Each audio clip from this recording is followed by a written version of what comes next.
మీరు వాళ్ళు తొత్తులయ్యి ఈ చీకటి ఒప్పందంలో ఒక రాజకీయంగా ఇచ్చేసి ఎల్సీలు ఇచ్చి ఈ రోజు ఏం చేశారు అక్కడ గెలిచేది మేమే యాజమాన్యం అంత చూస్తాం గవర్నమెంట్ కూడా ఉంది.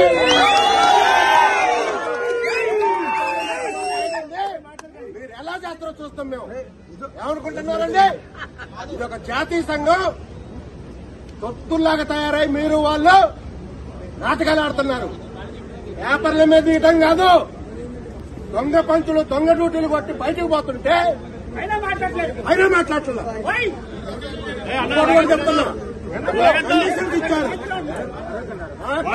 ఇచ్చారు, బీసీఎల్ కండిషన్స్ ఇచ్చారు. ఎక్కడున్నాయండి కండిషన్స్? ఎక్కడున్నాయి?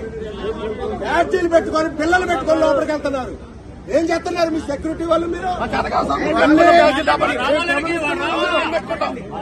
మా కార్యకర్తలు ఆక్రోశం ఉద్రిక్తత ఆక్రోశం చూస్తే ఇందులో మళ్ళీ గత చరిత్ర పునరావృతం కాకుండా చూసుకోవాలంటే మీరు ఎలా ఉండాలో, మీ ప్రవర్తన ఎలా ఉండాలో, మీరు ఎలా ఉండాలో మీరే నిర్ణయించుకోండి.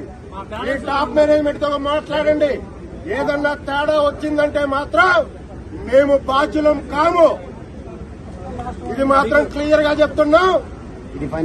మీరు ఏ కండిషన్స్ కూడా ఓబే చేయట్లేదు.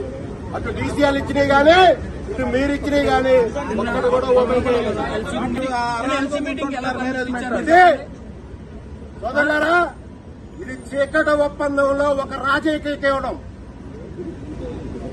దోపిడీ దొంగల కంటే కూడా అర్థమైనగా తయారయ్యారనేది అందరికీ